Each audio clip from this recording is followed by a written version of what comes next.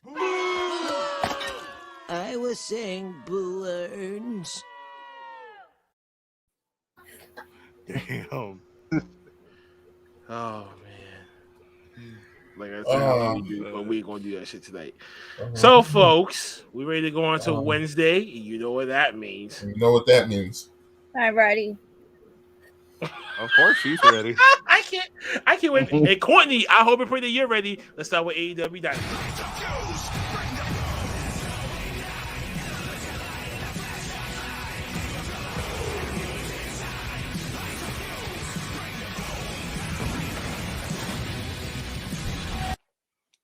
We opened up with Jon Moxley's return after 3 months. And he looks better than ever, folks. Looking like $1 million. First things first, some heckler jeers him. Get that drunken fool out of the ring. He comes in and say, "Get the fuck out of here, you son of a bitch. Get his ass out of here." Sure enough, the crowd was quiet. He's battling dark demons over his head. Gives us a heartfelt promo. Basically, that you can fight your demons too. And fight your demons he did. Now he has a different thirst. He's thirsty for blood, folks. So he's challenging anyone in the back. You really want this work? Come get this work. But I'm taking blood in exchange, and I'm thirsty. So we can't wait to see what's in store for Jon Moxley coming up. And we're super proud of him. Welcome back, bro. MJF wishes Wardlow a happy birthday, but his gift is he's finding him from last week's shenanigans. And then he sends a clear message to CM Punk that the chairman, Sean Spears, will take him out of commission and hopefully you never got to see his face again. Then we open up with the intergender mixed tag team match. Britt Baker, DMD, Adam Cole taking on Chris Statler and Orange Cassidy. This match went back and forth. We get the powerhouse. Chris Statler looks really great in this match. Orange Cassidy just doesn't really come in touch 1-2s. But he works well with Adam Cole. Adam Cole boosts a little kiss before he tried to give a super kick, but then he missed. And as it progresses, Britt smashes through a table. He gets upset, hits the last shot, doesn't even go after his girlfriend. Wait, gets the W instead. Chooses the dub over his love. But he's highly enraged. Then he challenges Orange Cassidy to a lights out match for next week's Beach Brawl coming up next week on Dynamite. Then we get the Inner Circle promo. Probably powerful, Chris Jericho. They're going back and forth. But now we see some little dissension going on here. And hopefully by next week's Beach Brawl and what we talked about here, and everything does progress, maybe they might not need him anymore. Then we get CM Punk taking on Sean Spears. That only lasted 3 fucking seconds. 3 fucking seconds. I got robbed, son of a bitch. I'm going to talk about that in a little bit. Then, just as MJF tried to get his little cheap shot in, he gets caught, grabs a scarf by CM Punk. He escapes. He still got something of him. Gun Club and Jurassic Express's managers basically talk to one another.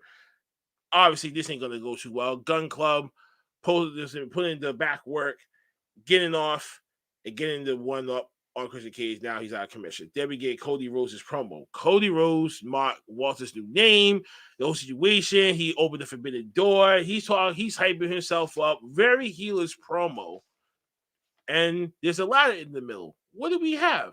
2 interim champions. So what's going to happen? WrestleMania 10 all over again, folks. The ladder match. Sammy Guevara, Cody Rhodes, interim TNT Championship at Beach Brawl. I wish it was a pay-per-view, but I can't say any more than that. It's too quick to judge. Then we get an announcement that Anna Jay will be facing Jade Cargill for the TBS title at Rampage. Then we get my boys the House of Black, Malachi Black and Brody King taking on the Varsity fucking Bloods. Not a good night to have a bad night. Wait, I love this. Inferno once again. 2, beautiful. 3. After the match is over, we get a vignette promo from Power. Impact then reveals he's back to know he's 100% healed. He's coming to find him. And Malachi Black looks, it seems worried, but you got Brody King right next to you. Then Rocky Romero, who ended up having COVID, pulled out of the match. So Trent Perez is going to be facing Nick Jackson by himself. Then we get Adam Page's response to Lance Archer, as they both have some back and forth words in the video vignette. This squash match between Frankie Kazarian and Lance Archer, oh my god, I don't like this match. But this was a complete torture, destruction, squash match, Black Arrow, 1, 2, 3. The big guy, the big monster, Lance Archer gets the W. Afterwards, Dan Lambert cuts a promo. Adam Page tried to taunt him to come out, but Lance Archer has not been in this position before. He's going to try to choke slam Kazarian onto a chair. Adam Page comes out, makes the save, brawls inside the ring, about to try to hit the lariat, hits him outside, clotheslines him. Lance Archer escapes. Dan Lambert trying to hold back the big beast, save this beef for another day, building up the title match between them. Hopefully not next week, but it's later on down the line. Dante Martin, Lee Moriarty, Matt Sydal promo interview, and then we get another interview promo from Powerhouse Hobbs, Ricky Starks. Then we get a heel turn from Layla Hirsch going against Chris Statlander and Red Velvet and get her in the armbar to solidify her heel turn now. And we're going to see that happen at Beach Break coming up. Serena D takes on Sky Blue. Sky Blue over. Left knee isolated. Bashes the knee on some illegal shit, and I love it. And she is tearing Sky Blue in half. Serenity wins by submission. Serenity now. Winner of this match, Serena. Serena needs on a. Next, we get Ethan Page accepting John Moxley's challenge for Rampage. Then we get these two, Matt Hardy and Andrade, now merging their companies together. So now it's a AHFO. And now their first target to try to recruit is Darby Allin. Let's see what happens when it comes to the main event. Then we're going to come to the main event, which is Max Caster, Anthony Bowens, the Acclaim, taking on Sting and Darby Allin in the tag team. And before the match even starts, Anthony Bowens puts a chair in front of Darby's throat, chucks him to the ring post. He's out of commission. Sting's worried about him, checks up on him. And then when they asked him if he wanted to continue, he said yes. So now it turned into a handicap match. Sting at 62 still fucking got it, folks. And he's putting in that work in the Silver Scorpion Devil out, the no-sell, Stinger splashes everywhere. He's putting in the work. He's putting it in for the young guys, and I got to respect that. And you got to respect him, too. And especially just the vibe that he brings to the table. But we get a flying body splash. He crashes through the table, and his Max Caster eliminates him, giving it a coffin drop to Anthony Bowens to end the match. 1, 2, 3.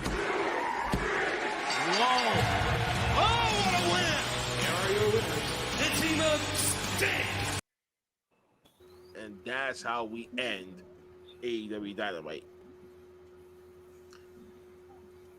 Dukes, what is going on with your face?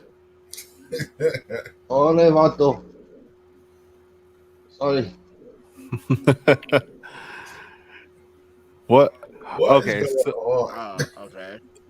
Well, key question for you guys is what's your thoughts on Dynamite? Overall, I thought the highlight of it was the John Moxley promo. Yes. I thought that, he was genuine about it, and I think he really showed, his vulnerability from being out for 3 months and being in rehab. I think that was one of the biggest highlights of Dynamite show. The whole thing with Pac and Aleister Black, Malachi Black, excuse me. I'm thinking WWE days all of a sudden. That whole thing, that is going to boil over, and that is going to turn into an amazing match later on down the road. So I'm definitely excited for that. The Adam Cole, Britt Baker mixed tag match, that was really good also. I like that. So overall, it was a solid show. I'm guessing we'll talk about the whole Bubba Ray comment. later on in I want news to and get started on rumors. that one. I want to get started on that So one. I'll save that one for later. Oh, For that point. I'm ready for that one. But overall, it was a solid Dynamite. Absolutely. Okay, Big Mike. The floor is yours, Senator. I mean, it was a better version of Raw. Like, it was a solid show. Like, it was Corny, solid. we're gonna get to that after we come across Circle about Dynamite. All right, so we we'll are going come to back get to that because Bully's on some fuck shit. Oh. But Moxley clear, that there was no way, as good and as special as he is, as Mox was going to be bad. Like, you knew that was going to be the best part of the show. We knew that was going to be the best part of the show. Absolutely. And he, when you're he I don't even want to say delivered, because it wasn't like he was putting on for us. Like, that was just genuine. But like, that was the best part of the show. You knew it was going to be the best part of the show. But here's what it really signified. A man got to have a code. Man gotta have a code. John Moxley, he knows his code. He knows what he has to do. He does, and we can't because we're gonna go into that Bully Ray. I'll wait for the Bully Ray stuff. JP. We'll get to it. We'll get to it. I love Adam Cole, baby. I love the match. JP says everything Bully Ray says is gospel. Prove me wrong. Oh, screw up. But half the shit that Bully Ray says has always been taken out of context. So it depends on who actually listens to it. So technically, for you, old timer, you actually probably think about it. But I think 3 people in this group will probably argue with you, and then I'll let them have the full abide. But we'll talk about that in a little bit. Oh, yeah. I liked the mixed tag match. I thought the way they did it was really good. I didn't like the ending only because of how it leads into next week. If that was what we were building for, then I would have had Orange Cassidy do that after the match. Because to have him do that and then Adam Cole just ignore Britt Baker going through a table to get a pin, and then he's all big and mad to have the match, kind of threw it off for me. I'm probably nitpicking a little bit because it was still a great match, but like, I just wouldn't have did it in that order. No, I completely agree with you, Big Mike. That whole part of him going and getting the pin on Orange Cassidy and then going to go check on Britt Baker, that didn't sit right. They didn't do it in the right order. No. I think whatever happened with Britt Baker, her going through the table, that should have happened after the pin. Yeah, like have something happen where Adam Cole's attacking him, Orange Cassidy, and then he runs into Britt Baker. That would have made more sense. Mm-hmm. But that's just us nitpicking at this point. Yeah, because I mean, it was a great match. It was a good match. So to answer these questions real quick, why do we need mixed tag teams? Because the reason we needed that match is because Adam Cole and Britt Baker are money, and you have to put them on TV. That's why. And we already know that they're a real couple anyway. Yeah. So we all know they're dating. Hello. You know what I'm saying? We're already going to exploit that. I mean, if Chris Statlander and Orange Cassidy were dating, that's a whole other ball game too. Exactly. Don't say that. Don't say that about one of my favorite girls on this show, man. Sorry to disappoint you. You triggered my trap card. Must resist stupidity impulse. Not resisting well. Resist urge to be dumb. Hey, what's this?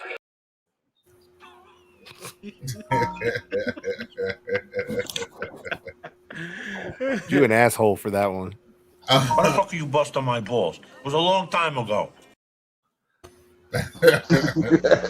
I'm just breaking balls. That's it. I'm just breaking balls. Anybody else? Yes. And before we get to Bully Ray's nonsense, this is the part of the show where I want y'all to talk about how stupid the Matt Hardy thing was. This is where you get to be as critical about WWE. This is the time you do that to AEW. because that was ridiculous. Chris Allen is dating Orange Cassidy, huh? No, she's not. Thanks, No, Courtney. she's not dating No? Orange. Ooh. No, she's dating Caleb Conley. Who is that? From Who? Impact. Caleb with a K. Chris Allen and Matt Caster. Oh, Caleb with a who? From Impact. Dude, I know the guy. Personal guarantee rolled up in a tube and shoved up your ass. You understand? Shut the fuck up. Oh man.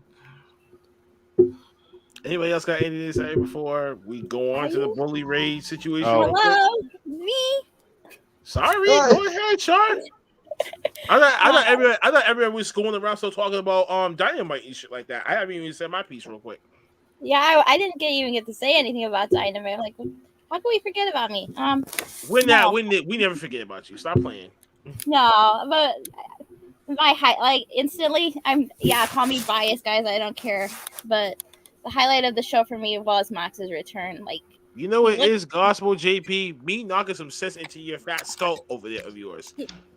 He looked amazing. The promo he gave, wow. Like, no, that's Anthony Bones. He's the one that's gay. Thank you very much. But keep going, Char.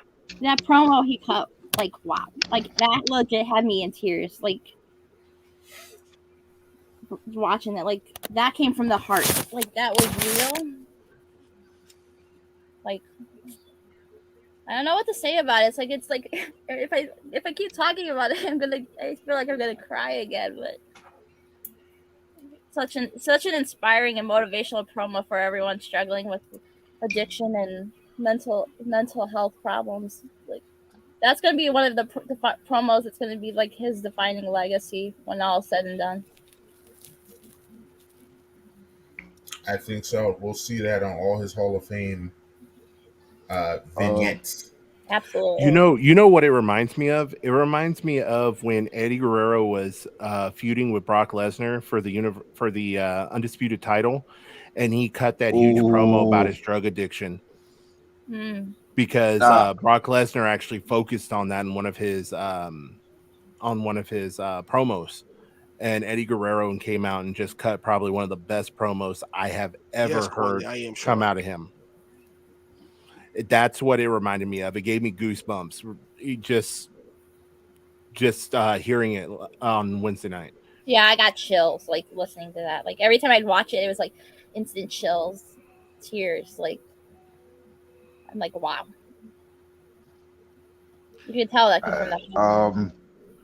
Dukes, pretty sure that you got something to say. I was gonna say is this. The whole thing of Dynamite was pretty. The whole show was pretty good.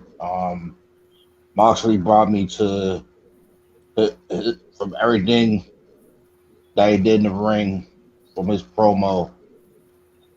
It gave me the A Guerrero vibes, like as what. Shout out to Maddie's Dad presents. Like I said, what Cyrus said, they gave me the A Guerrero vibes, but also the Roman vibes when he was coming back from leukemia. That's the kind of vibes kind of bring me. When wrestlers talk about their actual life and what they have gone through, it kind of brings you in, and you can't really say anything about it. But this whole summer ball type of theme that AEW is doing, where everybody knows it's wintertime outside, sucks. The one thing I hate that no one's not talking about is this whole Cody Rhodes ladder match. And I hate that right now. Listen, what I know. And you know what, Dukes? I actually agree with you on that. I don't like how fast that they're pushing this thing. I feel like if they really will want to try to draw and make big money, they should just wait to do this at Revolution. Why? No. I'll let you know something. The only reason why they punching Sammy Guevara is just because of the whole Henry Ty Conti situation. If that did happen, you'll never, you'll not get that whole Cody coming for the title and anything like thereof. Sam would have still had a title. Sam probably would have gone against someone different. But now you're getting this bullshit. It seemed like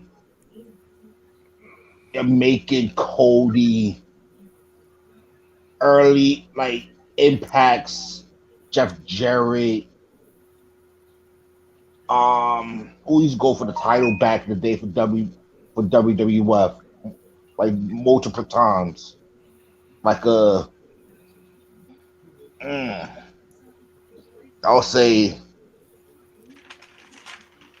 I would say a early Vince McMahon owner, the owner type heelish type of wrestler that just always want to go out the titles and everything and make it known that this is mine and shit. But that's how it is, and that's what you're getting.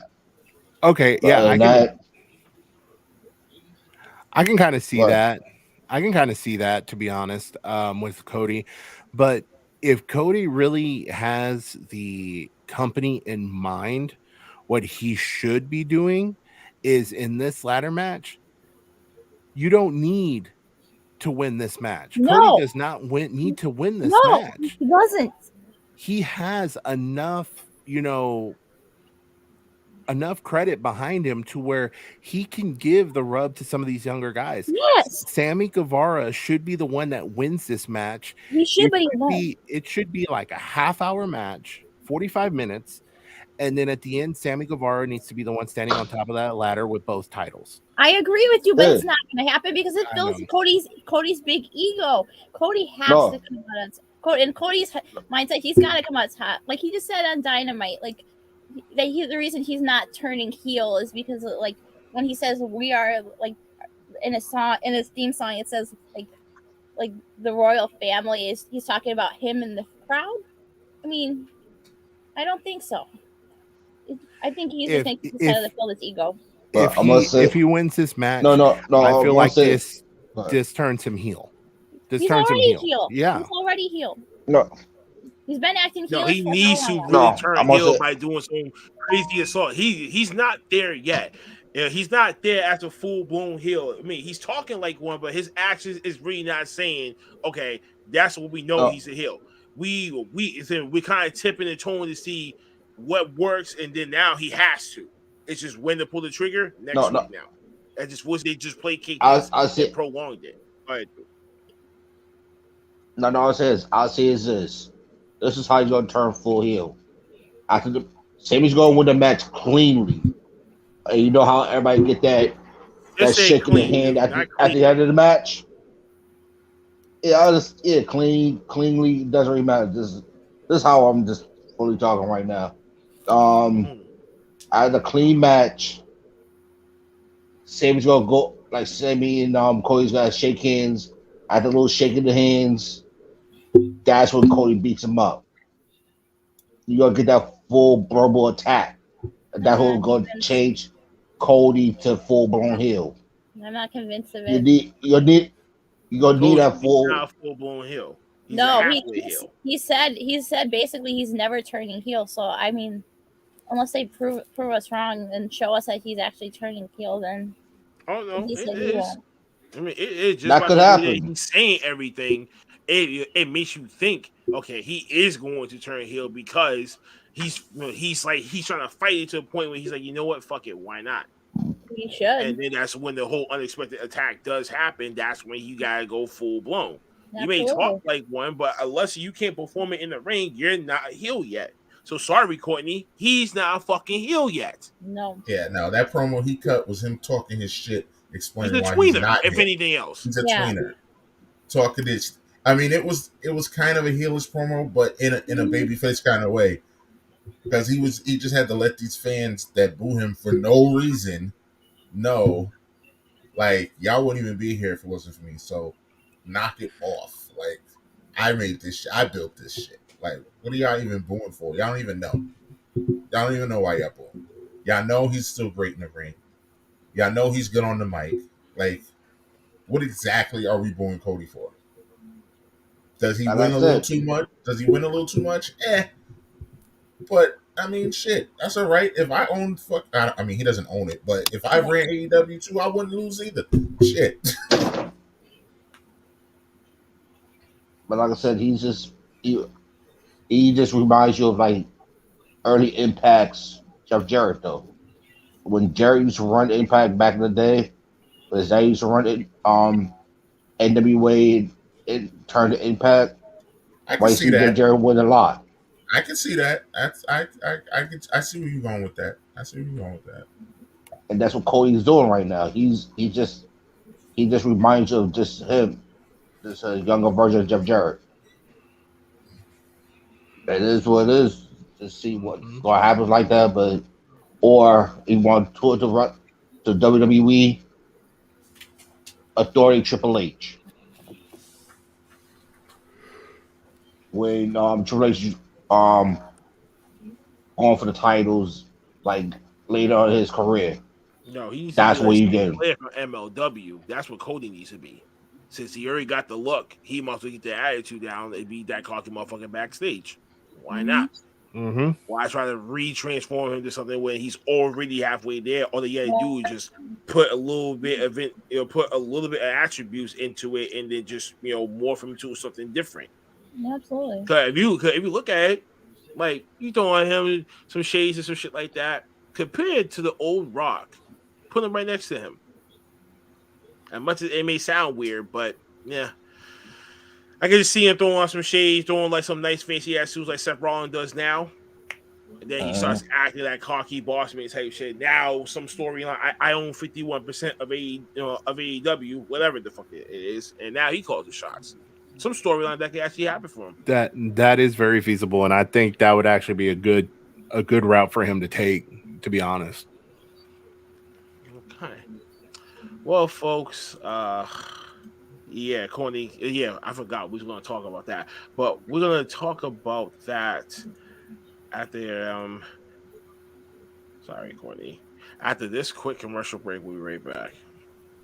On the plains of Africa, one would find the following: the herbivore or plant eater, the carnivore or meat eater, and the boyardivore known as mankind of the WWF. Have a nice day. He's never without his overstuffed beef ravioli and his call. Beefy! Unmistakable. Chef Boyardee overstuffed beef ravioli definitely feeds the need. It's the perfect ravioli for all mankind. The Rock can't believe this little Rudy Pucciabroni has stolen all The Rock's signature moves. He walks like The Rock. He talks like The Rock. He's got the rock bottom, the people's elbow, the people's eyebrow. That's gimmick infringement. That ain't right. He's even got the millions and the millions of The Rock fans playing this video game. You Rock, know your role and shut your mouth. Over 50 WWF superstars, all their signature moves and taunts. WrestleMania 2000. The Rock is going to take that little green bag, all those little video games, and stick them straight up your candy ass. It's WCW Fashion Brawlers with Diamond Dallas Page and Sting, Kevin Nash and Goldberg. Fashion Brawlers. Are you ready to bash and brawl? When you wrestle with Fashion Brawlers, they tell you what you're fashion. You smashed my head. Listen. Oh my God. He knows you're grabbing his nose. Get off my nose. Twist his arm. Oh, my aching arm. Hear him beg when you bend his leg. You're breaking my leg. Fashion Brawlers tell you when you win. 1, 2, 3. Who's next? It's like they're alive. Fashion Brawlers, they tell you what you're bashing. Eat so separately. What the We back, ladies and Wow. gentlemen. Wow. So, old school. Side note, I had Sting and I had Kevin Nash of those fashion things. Seriously? Yep. You did? Yep. I had DDP and I had Goldberg. Oh, okay. Well, we find out some stuff tonight. Anyway, so let's go back to what Bully Ray had said about the John Moxley promo. Y'all got the floor. Whoever that wants to start. All right, Char. How fucking dare you? No, I want to start this one off. I'm very heated about this one. Like I want to go off on this one. How fucking dare Bully Ray? Who the hell does this guy think he is? Like seriously? Oh, he owes the fans an apology because he missed so much time. He missed so much time because he was taking care of himself for himself and his family. Like, not because he wanted to be there, not because he wanted to miss shows, not because he wanted to be away, because he wanted to be a better version of himself for him and his family. And you're sitting there saying, oh, he owes us a damn apology. No, he owes us absolutely nothing. Nothing. That's it? Dang. Oh, you got my hopes up there for a second. I thought we were finally going to get the rant. I thought she was going to have a little bit more fire. Listen, I thought she was going to go on like a nice little tirade. I was prepared that for F-bomb she dropped was enough for me. I got scared. I got scared. No joke. Okay, so this whole comment by Bully Ray, for one thing, when you have other former wrestlers like Mark Henry coming out and saying that he was wrong for his comment and that that John Moxley didn't owe the fans anything, no apology, no nothing. He was bettering himself. And I completely agree with that. And then the other comment that I saw on Twitter was, that's why everybody likes Devon more than you. But you know what, though? Here's the thing. Everybody's going to have their own version and opinion of what was going on with Moxley. The main thing that we need to keep in mind is what we think means nothing. No. What we think means nothing. At the end of the day, as long as he's doing what he has to for Renee, as long as he's doing everything that he has to for himself and for his child, yep, that's all that matters. That's all that matters. That's all. So, big props to Moxley. You know, we're glad that he's back, and we're glad that he's in such better health than what he was when he left. Absolutely. But Bully Ray, I think collectively, you can go and kiss every wrestling fan's ass as far as I'm concerned. Moxley's gonna come into the crib. You talking to on Wall Street, bitch? And just shut that motherfucker up. Like you see what I'm you ready talking for that. about. Sign me up.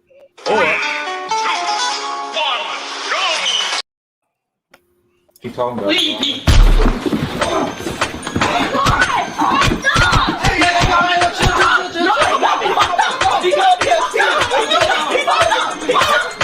Fuck that shit. Y'all ain't no Mario bros. Y'all some Mario hoes, bro. Fuck that shit. Y'all some bitch ass niggas. As a gamer, that kind of made me a little angry because nobody would do that to Master Chief, first off.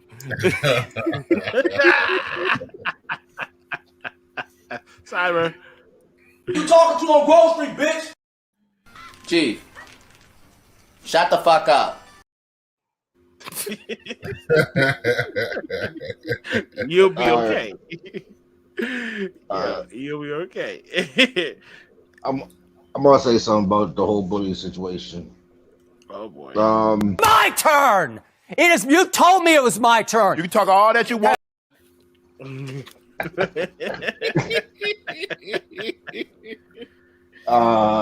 Skip. Nah, I'm gonna put it like this.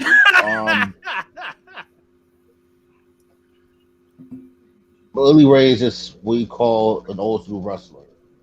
Old school wrestlers, what he said to do is basically the old mindset. Take care, do what you need to do. Take as much pain pills, whatever you can, just to survive. And don't take care of your body. Go out there 365 days a year. And look at what Don't listen to no one else. Now take a look at all the wrestlers that did that. They're no longer here. Or they're barely hanging on. Yes. Mostly all of them are battling their injuries still, or they dead. Yeah.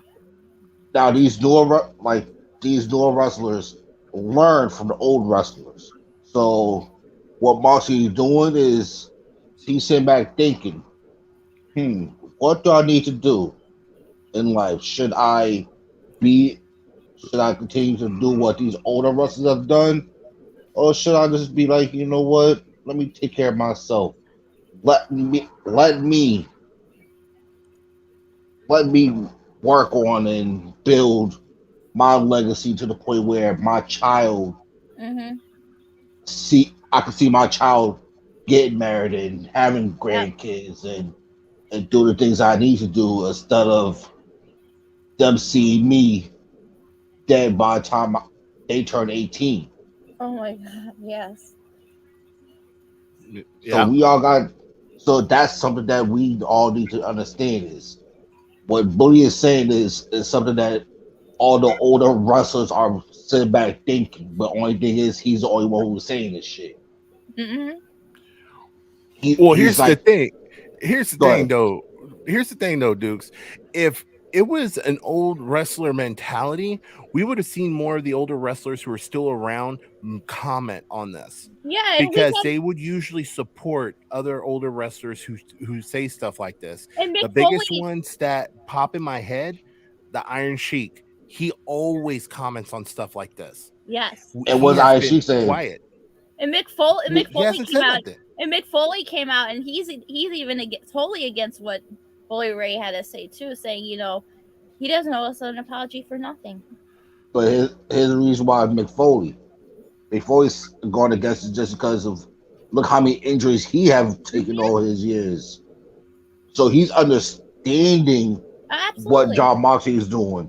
Absolutely. Iron Sheik is being quiet because he's caught in the middle of everything. So it's like Iron Sheik is sitting like, yeah, I understand what Bully's saying, but look at how many wrestlers I've sitting there seeing. Most of all my colleagues is going past away from what they've done. So it's a double-edged sword for him. So it's really on that mindset of what can you sit there and say and what can you do. But for Bully is just, you know what, just stay quiet, let Moxley just do himself, let him build, so that way he can sit there, live past 60, 70 years old, and we can still talk about his legacy more than if he was if we find out he passed away at 40. Corby, And we all be saying back, what? It's true. If he pass that like what 5 more years, we'll be hurting Mm-hmm. more than we would if he would pass away like good 80 years old. Dukes is related to the person that tackled Seth Rollins in Brooklyn.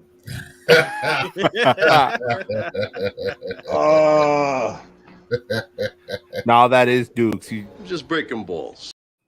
My fault, Dukes. It's cool. But go ahead, man. What? I mean, was you finishing with your point? Yeah. Oh. Great speech, nigga. 10 out of 10. Truthfully, really, 10 out of 10. Truthfully, 10 out of 10. Not for real, but that's really truthfully. It was really like some valid points. But it was. I agree. But, all right, so just to quickly get this out the way before we move on, we don't waste too much time. Like, kind of want to piggyback what you were saying about the whole Bully Ray thing. Yes, he is an old school wrestler. He was taught the old school way, just like other older wrestlers had that disguise the pain with pain pills, all shit like that, and they just muscle through it or some other shit. That's what led with so many deaths. So yes, that does happen, and yes, mental health is real. So I just think today's generation of wrestlers are understanding that mind, body, and soul is going to be part of key things of how to survive in this profession. You know what I'm saying? If you just like back then, it was complicated because you didn't want to lose your spot. But it depends on your value now. You probably won't even lose your spot. Look at Roman. No. And many other people, or some people after Roman, like sometimes Seth, AJ, there's a few other people out there. But needless to say, take care of oneself more than what people would expect you to do is to hide your disguise and shit like that. Then it happens to draw a problem. Then you end up in a Jeff Hardy situation. We don't want to see that from Moxley. We don't see that for any wrestler just in general. No. We don't see that in any wrestler just in general. So, for the Bully Ray comment, I think people are taking it out of context because of what he understood, but not looking at it from where he's getting in the ring right now, and then he's still currently doing it on a weekly or bi-weekly basis. It's not what John Moxley is doing as a mid 30-year-old wrestler. So sorry, bro, I can't defend you on. I mean, I can't defend this at all. I would really want to say when it comes to mind, body, soul, yes, you have to be one with yourself. So if you know that you have a problem, you got to conquer that and face it. Absolutely. Exactly. And don't face it alone. And No. that's what I gotta say to everyone else. Don't shout face your out demons alone. and shout out to this whole situation. To me, shows how important it is to have a support team. Yeah, absolutely. Because back in Bully's day, Moxie might have just kept going. He might have just said, "Forget it. I'm gonna just push through. I'll figure it out." And then something bad What's happens. good, COVID TV? Don DeMarco. Put up the one of the, I was like, put the one of the, yeah. That's just for those. But having Renee, having Tony Khan, who's not Having his my little favorite girl. person. Exactly. Tony Khan, not my favorite person in the world, but he stepped up in this situation, like support. And as you've seen the wrestling community come together and band and put our arms around him, like, this is our brother. He needs us. We're going to send him the love and support that he needs during this. Yeah. And unfortunately, I just don't think that was around back when Bully wrestled. So it's foreign to him. So I think that's really where this came from. But listen, it's still a shitty take. But Yes. I like Blackheart. I can understand his mindset of where he's coming from. It's just wrong and outdated. Yes. Right. It's just wrong and outdated. Yeah. So that's all I got. It's not gospel though. I know that. No. I mean, mine wasn't gospel either. It was just, how people felt. But folks, we're gonna get into Friday. Well, yeah, last night. Friday Night SmackDown. Come on. Yeah. Hey, yo, it's my life, my time, my rights, my rhymes, my grind, my struggle, hustle, sweat in my blood too. I'm ready to smell fear, smell a lot. My competitors fled scared, cause they smelled I was hot. I want it all. The sex, much success, stressed up. I want it all, no less. So come on.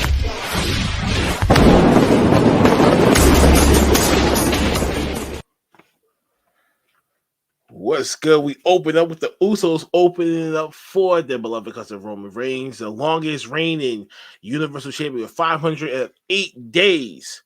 Shows some pretty good highlights of his 508-day reign. Oh, that gold around the Samoan dynasty. Dude, you should have been involved in this match. But then again, we get Seth Rollins coming out the fiery burning two-face that he is. Nice suit, by the way. He interrupts, gives him a nice little promo, celebrates the title reign coming to an end, but he's responsible, just like the bloodline. His cousins are responsible for being the cornerstones, the same way how him and John Moxley were the cornerstones.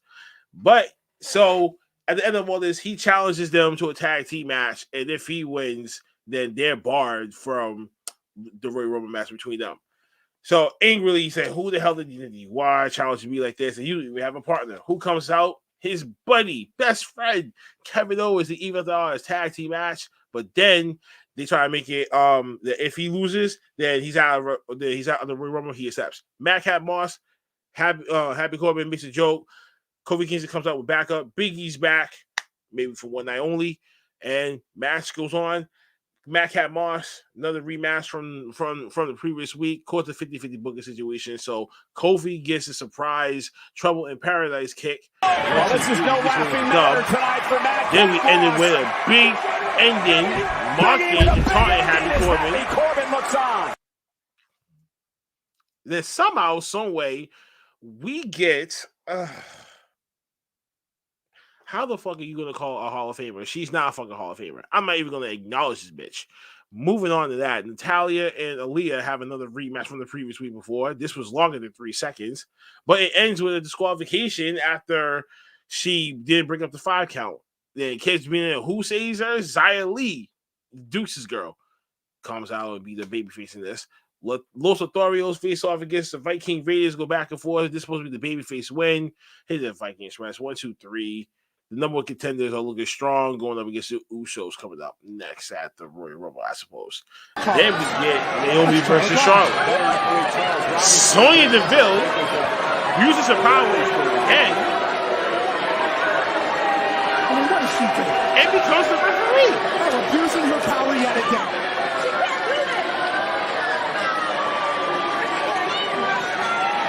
Yeah, she's abusing her power live. Roger Goodell just walked out. Bullshit. I mean, we'd like it at some point. Roger could probably do better than some of the rest, but that's what we're witnessing here. This is grotesque. This is a complete abuse of power. Sonya Deville is going to be the official. As the match progresses, we get it back and forth for at least a good couple of seconds, minutes perhaps. But versus out of a leg lock, push her out the way. She gets the fan of victory. 1, 2, 3, 4, 5, 6. She gets pissed off. Sonya's out there placating like she's really injured. Oh my god. Blah blah blah blah. Then the unthinkable happens. The roll up that ended up becoming the figure 4 leg lock. And this leg lock, even though you did not need this last finish, this finish end with a screw job finish. Ring the bell. It keeps going. Screwing her live and fucking abusing the power. Here we go. This is black on white crime, folks. I'm sorry. I'm calling it out right now. Another insane segment where now he's going to try to shock himself. He fake shocked himself on his leg and his chest, placating the bzzz sound. Until who comes out to try to see if he's really doing the whole thing properly? Johnny Knoxville from the Jackass Forever movie coming out. He's going to come out and he wonders, now, I may not know your profession, but you definitely ain't going to mark mine. Notice that it wasn't even on. And he turns it on, high voltage that he left it on for more, and shocks the guy. See, at the Royal Rumble, tosses Sammy over the ring just to mark the what's going to happen at the Royal Rumble, the spot to actually look out for. So Sammy's going to prolong this. We get surprise appearance from Eric Bischoff talking to Adam Pearce about leadership. Speaking of leadership, Adam Pearce is making it known that the higher authority, and he's going to let them know that you're going to be facing Naomi next week on SmackDown. Payback's a bitch. Then we get Rich Holland back as Sheamus gets another rematch with Ricochet again. And back and forth for at least a decent 8 minutes. Wasn't too much, but it ended with a bro kick, 1, 2, 3. And Sheamus gets another victory on Ricochet. Poor Ricochet. So we got to beat the jobber in this case. Then we get Rick Boogs and Shinsuke Nakamura right into the Jarrett. Not going to do the whole pronunciation shit. And somehow Jeff Jarrett doesn't even know Rick Boogs' no name. Whatever, that's fucked up. Then we get the main event, the Usos taking on Kevin Owens, taking on Seth Rollins with implications at stake. So, as Roman's chilling in the back, watching from afar, hoping and praying and believing that his cousins will actually get the job done. As the match progresses, we get action from all four. Great action, by the way, for the main event. Even a nice swanton bomb for Kevin Owens. Then we get the finish. Seth Rollins trying to hit the curb walk, the curb stop. Actually, I'm saying it's a Superman punch. That moment ends the DQ. Seth Rollins and Kevin Owens wins. So now the Usos are now barred for their title match. Yep. Yeah. So what's your thoughts about it? Again, this was another show, it was a holding pattern situation. Yeah. The only thing that had any real implications for the Rumble is just the Usos not being able to be ringside for the title match. That's it. Really, anything else? It was just regular stuff. It was just regular stuff. I mean, that happened. I mean, I'm glad Naomi's gonna finally get her hands on Sonya Deville. Yeah. I think that match may end weirdly, and I think it might be added. It might be something that gets played out in the Women's Royal Rumble match. Yeah. And the feud will continue on from there. But I think this is amping up to be potentially a good feud for for both Naomi and Sonya, and I think Naomi will wind up coming out on top because she needs something, because Absolutely. right now she has nothing going for her. She's like at that jobber level at this point in my eyes, and she needs to dig her way out of that group. Yeah. Ricochet, he could be getting so much better in another promotion, a smaller promotion, or Yeah. even Impact or somewhere. He could be treated better. But I'm disappointed in that. I'm disappointed in the fact that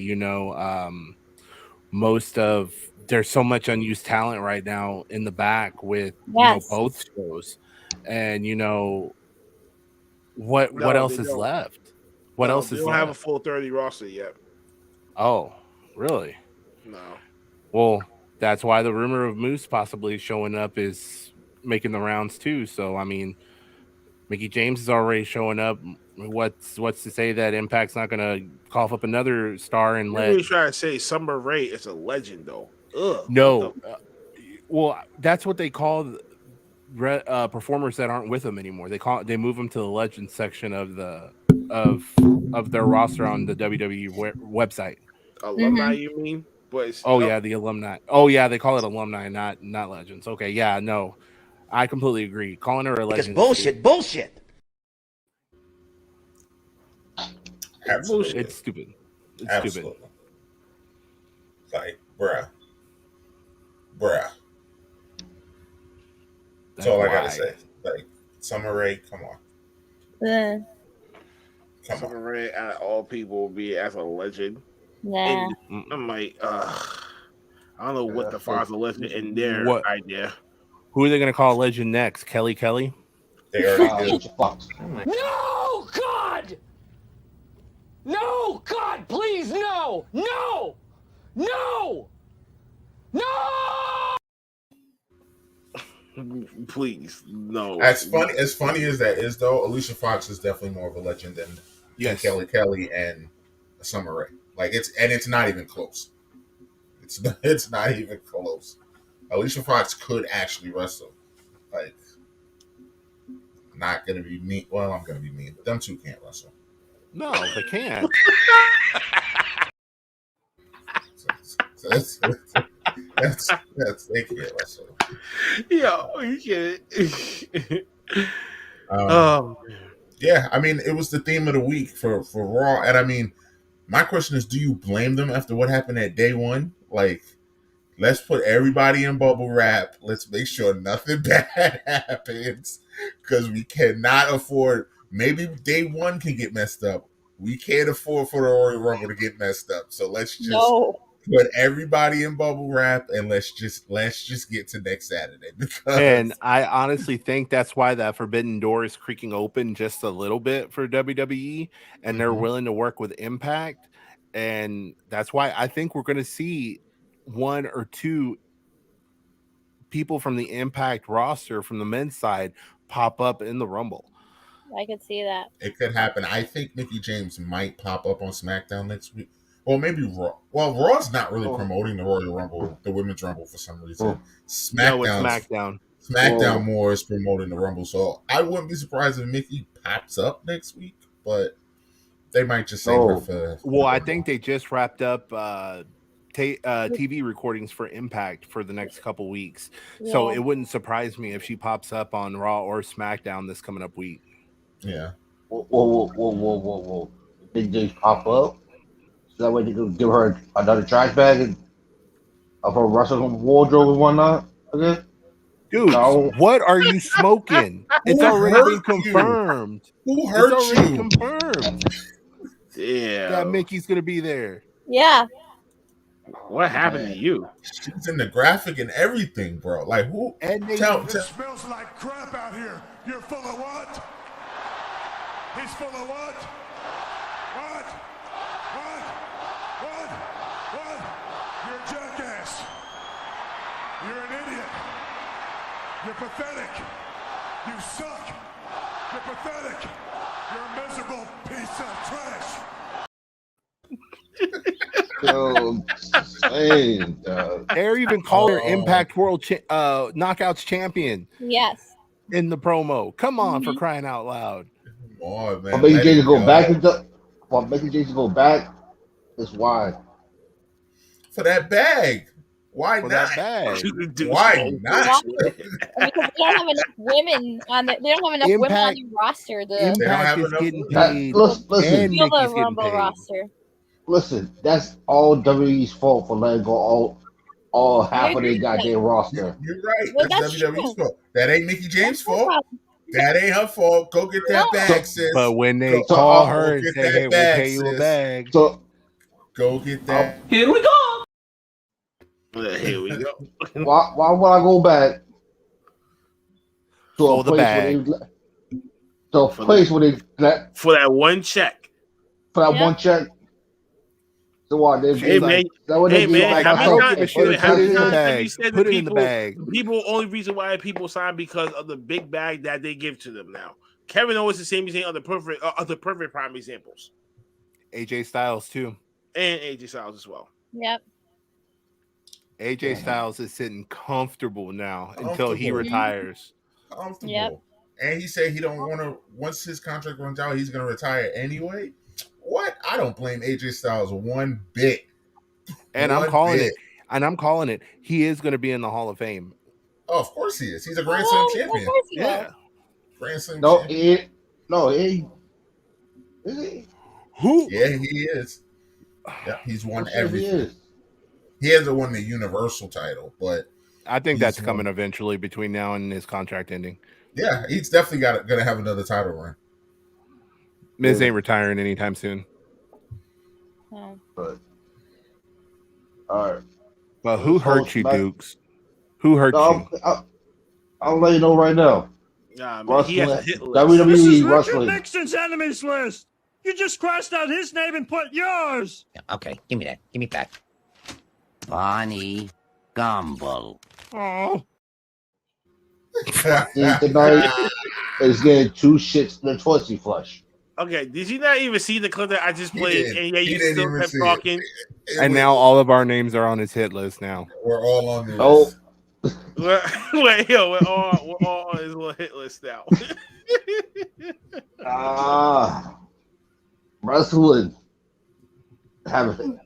is on my hit list. And I'll tell you right now, this is the one on my hit list. Courtney, we were talking about AJ Styles after he retires. Yeah. But Miz is I gonna wonder talk why about was that too. Oh yeah, he will too once he finally retires. Yeah, I feel bad for Elias. Where Who? is Elias? That's what Where I want is to he? know. Where I'll is let you know. What happened is Vince McMahon hates him because he looks like Macho Man Randy Savage. So that's why he dropped all his gimmick and the whole entire everything. Try to change all about him, so he won't come back and look like the person he slept with his daughter. I swear to God, I'm losing brain cells because I'm listening to his meanings of explanations of his reasoning behind what he is saying. I swear to God. You cannot tell me Elias is not like Macho Man Randy Savage. No. Sus.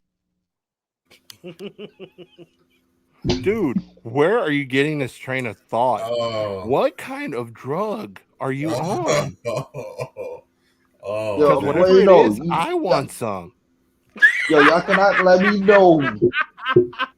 Look at Elias, then look at Macho Man Randy Savage.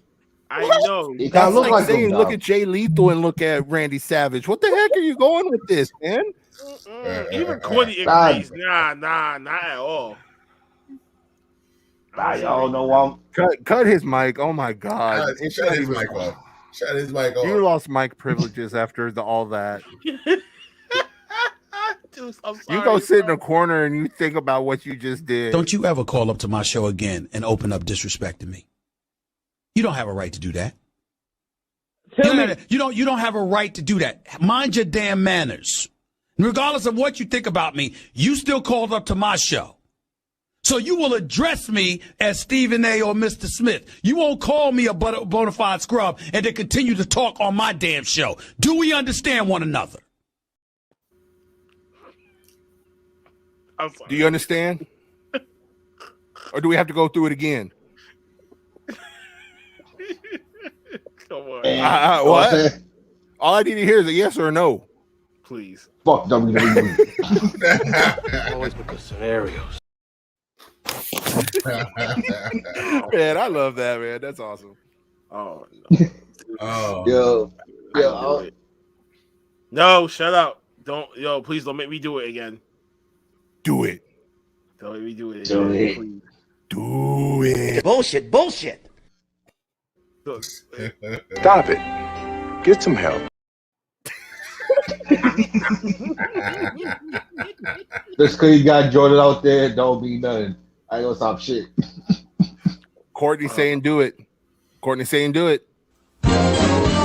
Skinner with his crazy explanations. The superintendent's gonna need his medication. When he hears Skinner's lame exaggerations, there'll be trouble in town tonight. Seymour! Man, you're making me have to take my blood pressure medicine over here, man. What are you doing? Oh, that's the one. That's the clip for Dukes from now on. That's the one. That's the one. That's the one. Oh, word. Excellent. Awesome. Oh man. Oh, and he even got Vince McMahon in cartoon form coming into it now. Just breaking balls. It's all in fun, guys. It's all in fun. You must have been at the top of your fucking class. Really? That must have been a really small class. That must have been a really small class. But listen. Right? Oh my god. It's too much. Right after SmackDown on another channel called TNT, we get AEW Rampage. What? This is Rampage, baby. This is show that y'all believe in all. Adrenaline pumping your chest. This is Rampage. This is Rampage. This is Rampage.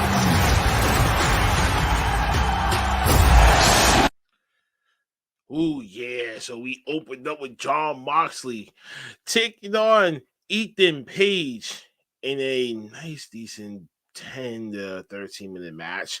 Ethan Page trying to get the upper hand on Moxley early. Moxley prevails and fights back all the way back. Hits him with some nice Jerry suplexes. Snaps him, lands on his neck a couple of times. Ouchies.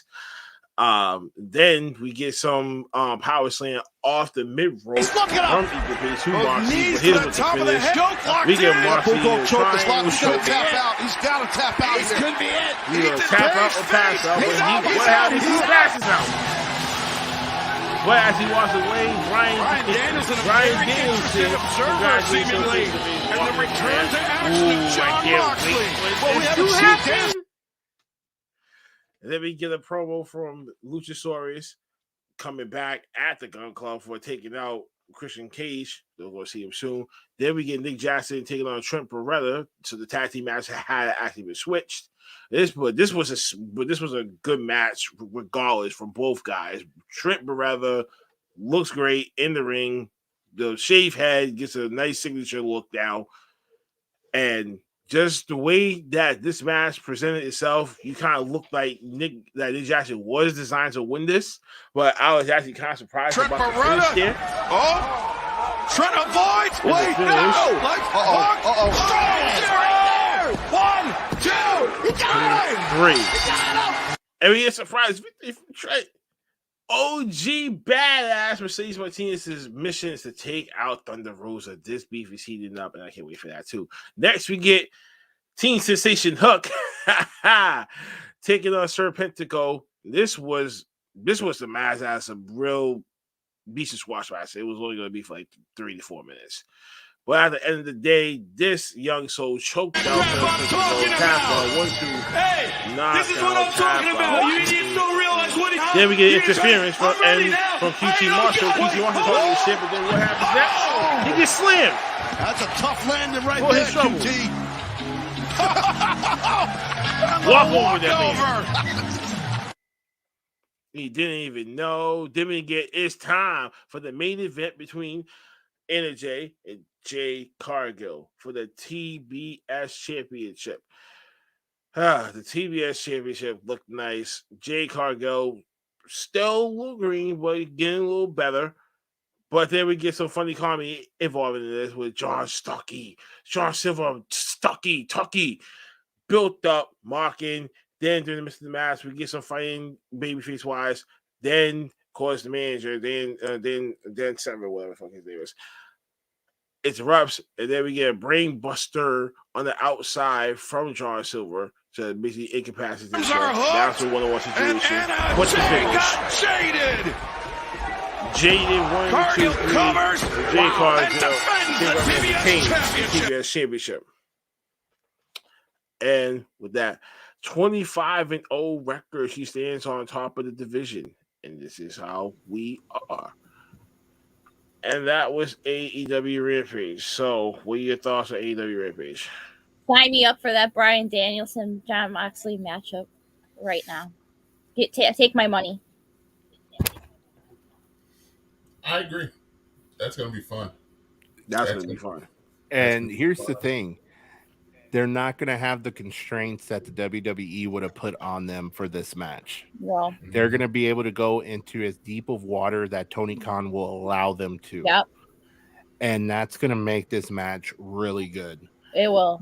Now, I will admit, Hook is kind of rubbing off on me. It's impressive. He's starting to look good. Yeah. And he is. I'm starting to become a believer now with him. I look forward to when he finally turns on Taz and them. Mm-hmm. Once he gets enough wins under his belt, after he gets confident to break out on his own, I look forward to that. Jay Cargill, that match, that was actually really good. I thought it was really good. It was a good showing I'll admit, it was a good showing for her, but also too, it shows that she does have some holes in her game too in that match. Mm-hmm. So it's just going to take the right person to exploit it. Again, I feel like that could be Chris Statlander if she could put some distance between her and this whole best friends gimmick. Yeah. And actually kind of be on her own for a little bit. Yeah. I could see her winning the TBS title off. I could too. So that's another thing. But I mean, other than that, it was a pretty decent Rampage though.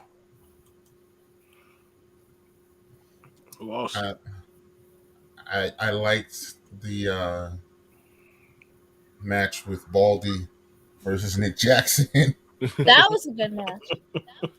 It was a good match. But that match again, you know what my number one complaint with the Young Bucks is. Like, just high spot for no reason. I'm just gonna flip here and super kick here and super kick there. There's no match like he doesn't build up. They don't build up any moves. It's just boom, boom, boom, boom, boom, boom, boom, boom, boom, boom. Like, it's great. It's fun to watch him flip around the ring and all of that. But like, can you put some effort into it? Like, all right, we're gonna get in the ring, and then I'm gonna do this. I'm gonna flip. I'm gonna super kick. I'm gonna super kick. Then you can hit your finisher. You win. Like, still entertaining as hell, but just it's not my style. I guess not my style. And for all of that, they could have gave Mox and Ethan Page more time. Please. They let Jackson and Trent felt like they went on for like 20 minutes. I would have taken longer for the Mox Page match. Okay. That's my case. Okay, so here's my thing on that. I honestly feel like they didn't give him more time is because I think they didn't know what kind of ring shape that Jon Moxley was going to be in his first match. Yeah, they thought it would have some ring rust. So that's why they probably gave it as the time that they gave it. Let's give it a couple more weeks, and I bet you anything they'll give Jon Moxley more time. Yeah. It's just first match back, yeah. We got another match Sunday, so then keep building it up. Yeah, exactly. And then I also co-signed with the group. Sign me up for Brian and Mox. Sign me up. Oh yeah. Let me know. Let me know when that's happening. I think will it be might right be there. Revolution. I sure hope we get a preview of that when I go to AEW in March. But who knows? It might be Who doing it at knows? Revolution, so I don't know. We'll see. But they love doing these phony TV pay-per-view things. This is too big of a match. You need a big match for the pay-per-view, I think. Right, man. We need to be like lit for this fucking. Like Austin Matthews. This is a pay-per-view quality match. I'd say that for Revolution. Definitely got to be turned for this match, though. So this But has I to would be. think the This Adam has to be a Cole Orange pay-per-view Cassidy match. is pay-per-view quality, but This has to be a pay-per-view match. It has does. to be. Yeah. So we'll see. I don't know. We'll see. You have like a month to build it, so yeah, we'll see. Let's just hope and pray that they don't, try to rush it like we need it so damn fast. I am too smart. I am too smart. S-M-R-T. I mean S-M-A-R-T. Tony Khan. Oh, by the way, I just want to point. I don't even remember if it was Rampage or Dynamite, but this MJF Wardlow dynamic. That's on. That is Dynamite. It was Dynamite. Courtney's crazy, yo. It would be hilarious if Wardlow turns against MJF when he finally fights CM Punk. Oh, that's what I'm thinking might happen, but then they might let CM Punk win clean. So I don't know. But the faces that Wardlow was making while MJF was talking, like Wardlow's due for a turn on MJF, like right now. it was a matter of time. Good wrestling television. He was like, "I'm about ready to beat your ass." He was close to that one week until Sean Spears got involved, and then he was like, "I'm sorry, who?" A couple weeks ago when he was gonna when he put Sean his who? Ty who? Spears. I'm sorry, Miss.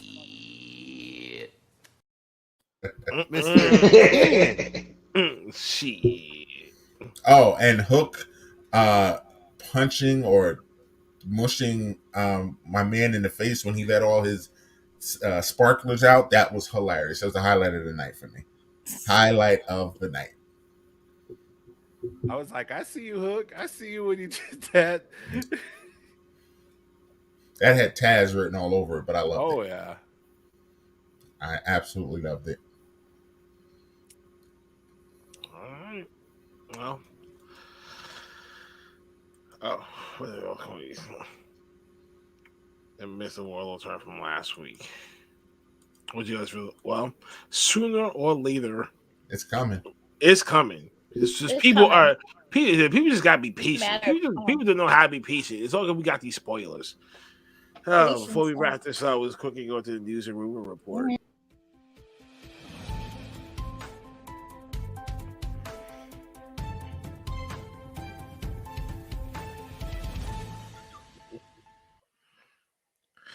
Former Impact star debuts in AEW at Saturday's Dark Taping. Former X-Division champion Rohit Raju made his AEW debut in a losing effort to Sean Dean.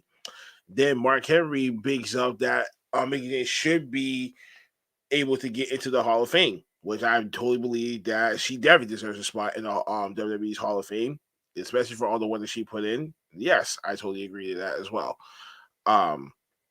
Next, we get Britt Baker not believing what WWE has, so she will never go over there. WWE has no interest. So that's why she picked the AEW. That's why she followed through with it. Just you can't trust that company, apparently. Let's see. Then we get Vince McMahon and Mustafa Ali had a heated argument about his character backstage.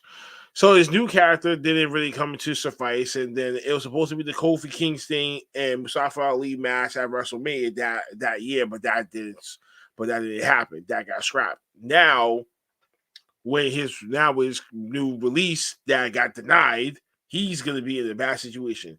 Major update on Drew McIntyre's neck injury. WWE basically called it a cervical issue, but more likely he's going to be out of action for the next few weeks or next several weeks. Expected date to be returned is anytime between March and February March and April for WrestleMania 38, April 2nd and 3rd. They changed the name of the Elimination Chamber match to WrestleMania Chamber. Yes, WrestleMania fucking Chamber. The worst fucking idea that they ever had. And I hope and pray that they don't go through this. Next big news that we guys never say never. John Cena bringing back the old gimmick. He said over the years, he actually seen more of the good version of the Doctor of Duncan over the last 10 years. The appearance of the 5-hour finals, appearance with Elias. But you might never know that for this house to field, they might bring it back.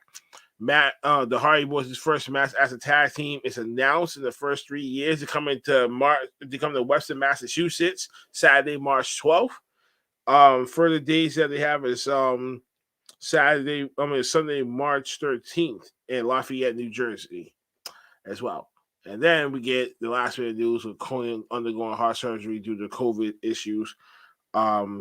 There's a very good chance of when I mean that he had a very good chance, 60% that his heart was going to die. He had needed a heart surgery because of those complications. So hoping a speedy recovery, wish him well, and get back on his feet. That's in the news. On the whole Mickie James situation, I honestly believe that, yes, she will be in the Hall of Fame just because of the work she did in WWE her first go-around. Her second go-around wasn't really that great. I mean, she popped up on NXT and fought there a match, and then that pretty much got her back into the WWE from there. But again, I think it's going to be her first run that gets her there. And you know, especially with her rivalry with Trish Stratus, her matches she had with I believe she had a couple matches with Lita. I mean, those matches are the ones that are going to get her into the Hall of Fame, and they're going to do right by her at least by doing that. So they did it with Billy Gunn with I think what was it with DX. So they allowed him, and he was already working with AEW at the time. Yeah. So I see it happening. It's going to happen eventually. So that's my whole thing. And then also prayers to Conan's, like Courtney's saying in the chat, you know, having complications like that and then having to undergo surgery, you know, that's a major surgery like that, you know, that's serious. So prayers to him. The whole Elimination Chamber situation. Oh, dear God, this is just Vince McMahon trying to satisfy the Saudis. That's it. Yeah. That's all that he's trying to do. Blood money. Yeah, that's all it is. Yeah, the name's stupid. It is. That's all I got. Stupid. Still can't believe that they're really gonna try to convince you that this is a good idea. WrestleMania Chamber. Yeah. That's some good shit. Okay, the same way how the whole Gunter Stars for Walter was a good idea. Oh no. Please. No. I'm so glad the wrestling community banded together for that, because that's the quickest turnaround I've ever seen WWE backtrack on something. That happened on a Tuesday. What, by today? Thursday it was over. Thursday. They were like, nope, pulled the trademark. We don't want it no more. So Walter's coming back. His name's coming back. Thank goodness. Walter. Let's go, man. That's sad. It is. They can do that. They can help WWE bring back Triple H, and all the fans could bring back Triple H and help NXT and bring back Regal and all of them. That way help. Never gonna happen. Nah. E-Dukes, you make me sad. Why? Just with your explanations, your reasoning, and I swear, man, I think I need to go and have a drink after hearing some of the things you said tonight. Good God, man, you make me sad. No, man, you need to hit him with one.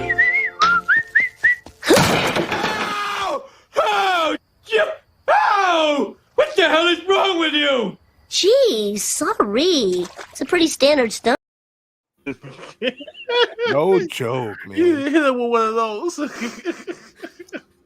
Well, that's how I feel about everything so far. Yeah, you're definitely. Are you saying boo or boo earns? I was saying Boo Earns. Oh. It's okay, Dukes. I was saying Boo Earns. It's okay. I'm just breaking balls. Oh, jeez. Yo, look, Oh, this is what I'm gonna say. Let's hate what WWE is doing. The name changing, the benefits of what a chamber is. When the chamber first came out in 2002, that was one of the best things that ever happened to WWE.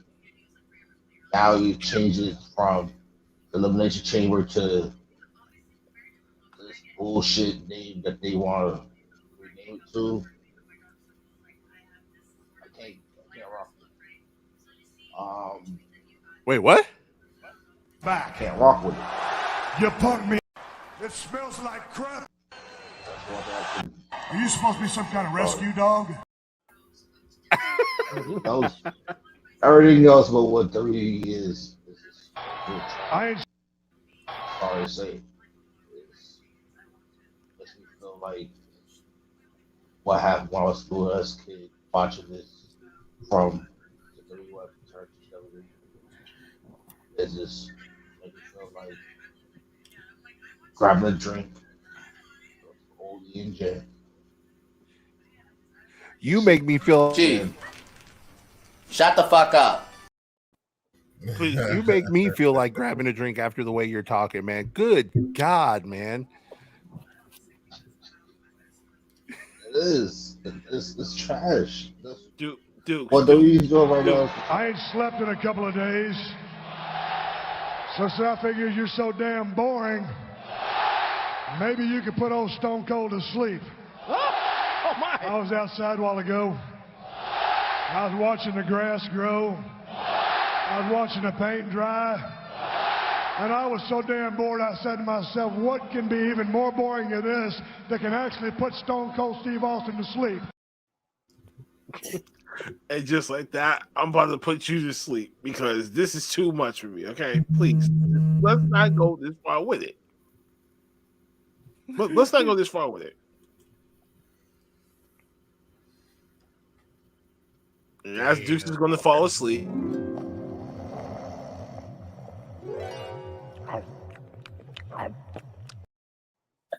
We're gonna end the show on that note. Thank you everybody for tuning in. Thank you everybody for watching.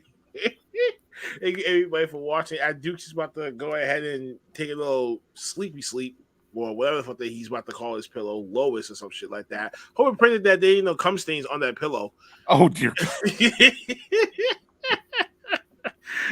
No. Say so nice to the pillow. He's already dead. Say so nice to the pillow. Right. No, this is Deuce.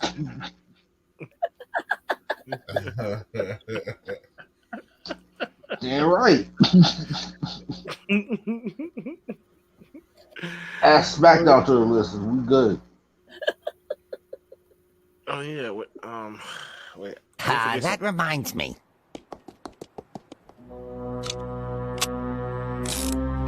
Didimo! I'm sorry, guys. We're shutting down for a while. Sorry. Yeah, I did forget something too. So, thank you guys for tuning in. Thank you guys for watching. Hit that like, share, subscribe button. Leave a comment below. Let us know what you guys think about the episode. And catch us next week live Friday, 11 p.m. Eastern Standard Time for the for the last week of wrestling. As far as After is concerned, we're gonna held on to that for a little bit after I move, get my new location situated and everything like that, and then I'll try to resume After Dark. So we'll see what's going on with that. But till then, folks, you can check out the previous episodes here on YouTube and everywhere else that we have. Don't really need to say more before I pass it on to everybody else. So you know what to do. Join the podcast mom, the infamous podcast mom. Cyber, you're up next. All right, guys. Well, thank you so much for tuning in. As always, we do appreciate y'all. Courtney, we appreciate you being in the chat and chatting it up with us tonight. Thank you. Follow me on all the socials, Cyber Yeti, on all socials except YouTube. It's Cyber Yeti 2016, and we will continue to entertain you here on Off the Top Rope Podcast. What are you laughing about over there? I was reading the comments by Courtney about Deuce's pillow. And guys, as always, make sure you hit the merch store. Make sure you get some merch. Join us, and we'll see you next week. First Lady Shar. Thanks for all of your love and support, guys. Keep following us, keep listening, keep watching, keep showing us your support by following us and doing everything you always do. What else? Come join us. I'm getting tired too. Come join. I don't know.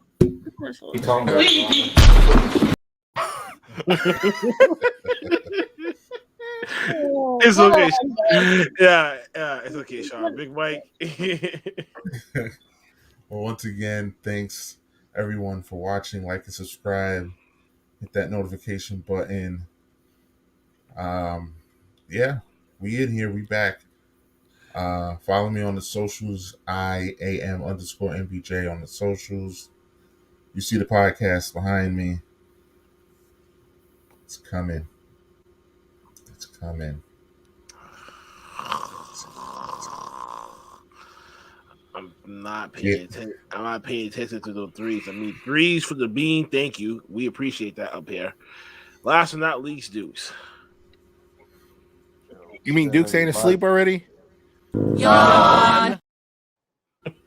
No. But that's about to be him. Yeah, Skippy. So everybody like this shit, love this shit. Basically, WWE, you ain't shit. No. Yeah. Hey, there's no need for that kind of talk. That's a thing. Let's not do that. Look, I must say is, for all the wrestling fans out there, hope Ricochet, hope Elias, hope Finn Balor, they all need help out there. Hope most of you have the wrestlers you don't see as much. If you see this man, tell him I got a couple words for him. Because we all know. Fuck the WWE. You ain't shit, bitch. Shit.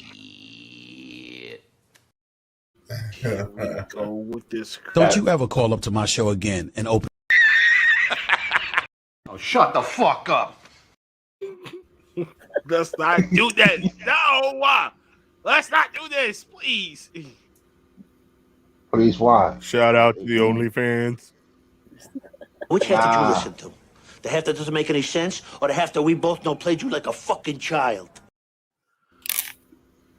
WWE did play like a child back in the day. But I grew up and understand that WWE ain't shit. But it's this one, Always motherfucker. with the scenarios. Fucking arrogant bastards. 7-year-old motherfucker. Vince, look at me. You see me? Fuck your ass up, but I see you, motherfucker. Hikers are gonna find your personal guarantee rolled up in a tube and shoved up your ass. You understand? That's what boys do to this me when I see you. I'm the captain of the beach. Who hurt you? Wrestling. And Vince. Ruined wrestling. God damn it. Where did he hurt you? Feelings got hurt. Feelings definitely got hurt. Ruined wrestling. That's what the fuck he did. Now, Jesus. I'm watching this wrestling, non-Nevin wrestling shit.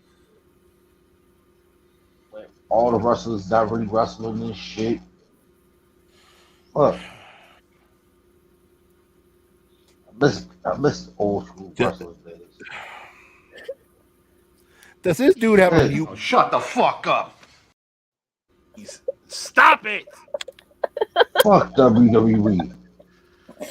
Oh. Are you supposed to be some kind of rescue dog? Are you Lassie? You my protective angel? Looking over my shoulder? Every time I get in trouble, you come running? You're a big hero? You're Superman? I don't think so. Stop it, Dukes. Stop it. Okay, I'll stop. They provoked me. I never said anything with you I wasn't provoked. If you provoke me, I might lash out. Just saying, Dukes. Keep doing that.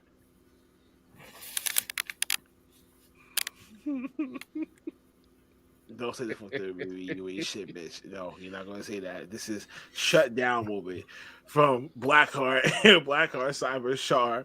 Bitch, Big fuck WWE.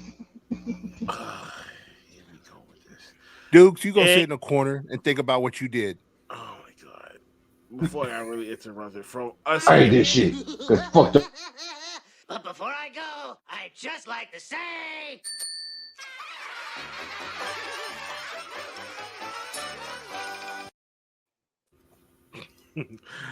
Have a good weekend. Have a good evening. Catch us next week. We'll see you guys soon. Peace. I'm funny how? I mean funny like I'm a clown, I amuse you. I make you laugh. I'm here to fucking amuse you. What do you mean funny? Funny how? How am I funny?